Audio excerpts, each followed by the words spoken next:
A massive gathering of pro-Palestinian demonstrators swarmed the Cannon Rotunda inside the US Capitol in Washington, D.C. on Wednesday.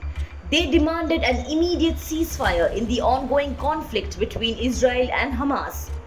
As per reports, the unprecedented demonstration has resulted in the arrest of nearly 300 protesters. Access to the Capitol complex was restricted following the disruption caused by demonstrators advocating for a ceasefire. Protesters belonging to various groups chanted the words "ceasefire now." The demonstrators included members from Jewish organizations who carried placards reading "ceasefire" and "Jews say ceasefire now."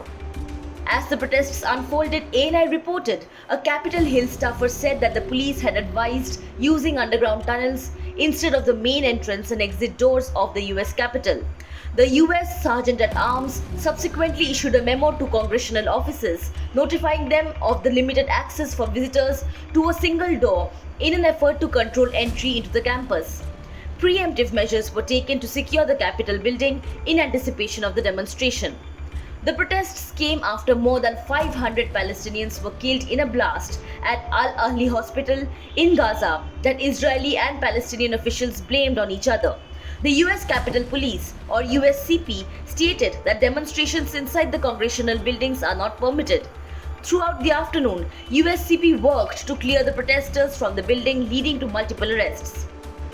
The large-scale demonstration follows a similar event at the White House earlier this week that also resulted in dozens of arrests. The protesters are collectively mourning the thousands of Israeli and Palestinian lives lost since the start of the war on October 7th.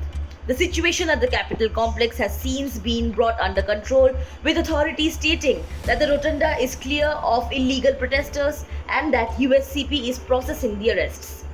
Similar demonstrations were witnessed in many parts of the world as thousands rallied to protest the death of hundreds in the Gaza hospital strike. The UAE and Bahrain criticized Israel for being behind the strike. On the other hand, the Israeli army said later that it had evidence that Hamas militants were responsible. The Hamas assault on Israel left at least 1,400 people dead and saw over 199 people taken back as hostages to Gaza. According to health officials, Israel has retaliated with airstrikes that have now claimed the lives of 3,478 people.